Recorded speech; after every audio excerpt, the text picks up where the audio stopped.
Les amis, bonjour. Je veux vous donner donc mon avis sur le film Anora, qui a eu, comme vous le savez, l'Oscar 2025 et tout ça. Alors, beaucoup de choses à dire, beaucoup de critiques de la part des téléspectateurs avec qui j'ai échangé. Voilà, pour dire, ben, écoutez, on n'a pas aimé parce que on considère que peut-être que c'est la thématique qui ne passe pas. Donc, une jeune travailleuse du sexe euh, rencontre donc un jeune héritier d'origine russe. Celui-ci lui propose de l'épouser après quelques rencontres, etc. Et là, voilà parti dans des aventures voilà, qui vont mettre à mal son moral, en tout cas à la fin. Et c'est vrai que j'ai envie de dire, euh, c'est une opportunité pour cette jeune actrice que j'avais déjà rencontrée, donc Mickey Madison, donc il y a 2 3 ans. Elle a joué donc dans Once Upon a Time in Hollywood avec Leonardo DiCaprio ainsi que Brad Pitt.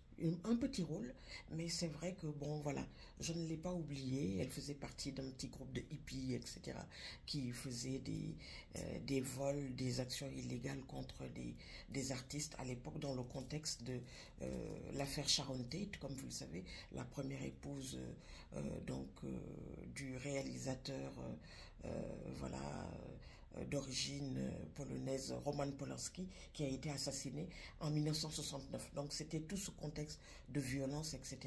Et Mickey Madison y jouait un petit rôle.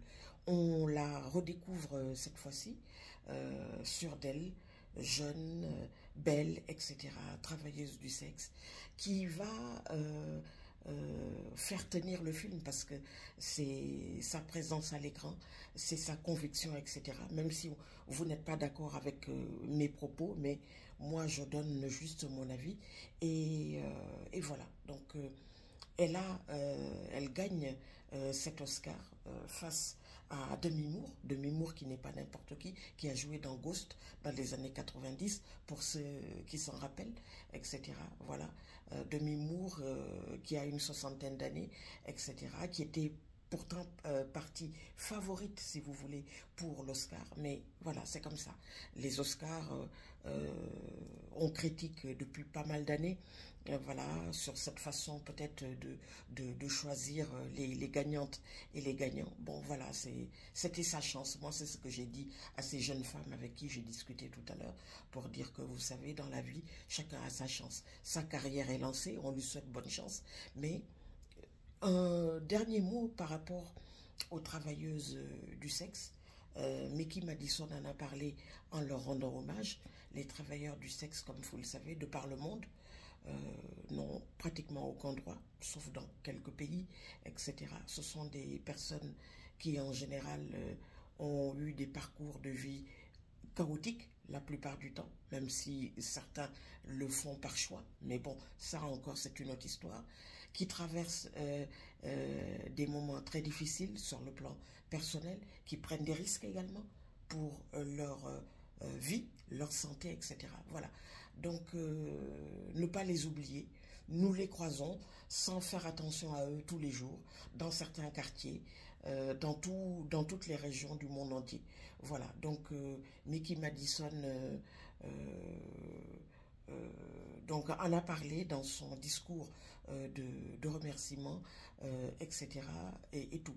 La morale, peut-être aussi un dernier mot sur la morale de cette histoire.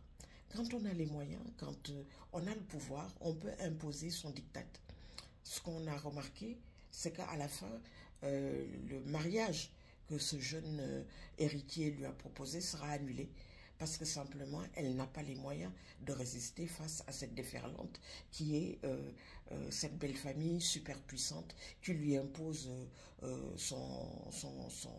ses conditions avec rien donc de l'autre côté. Voilà, c'est le pouvoir de l'argent, le pouvoir face donc à une personne dépourvu une personne qui n'a pas, voilà, qui n'a personne, qui n'a aucun système pour la soutenir. Voilà. Le film en lui-même est intéressant. C'est que il nous dit aussi que la vie est un combat.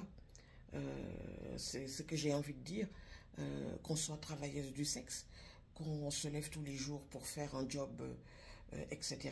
La vie est un combat, etc. Donc vous avez plusieurs, comme j'ai envie de dire, plusieurs lignes de vie. Hein, voilà, c'est Anora qui a, à travers cette ligne de vie, qui a essayé de s'en sortir, etc. et tout, mais son rêve va se briser face à la dure réalité donc de la vie. Voilà, moi je vous invite à aller le voir. Vous me direz en commentaire ce que vous en avez pensé. Il a laissé dubitatif pas mal de gens, notamment donc peut-être à la thématique, etc. Parce que c'est vrai qu'on est dans des sociétés, on va dire entre guillemets, conventionnelles, etc., normées, etc. Et que certaines thématiques peut-être peuvent déranger, etc. Madison, Mickey Madison a la vie, un grand boulevard devant elle. Elle n'a que 25 ans. Elle est née le 25 mars 1999 et on lui souhaite bonne chance. Voilà, donc allez le voir. C'est un film que je vous conseille. Je vous dis à très très bientôt. Merci beaucoup. Au revoir.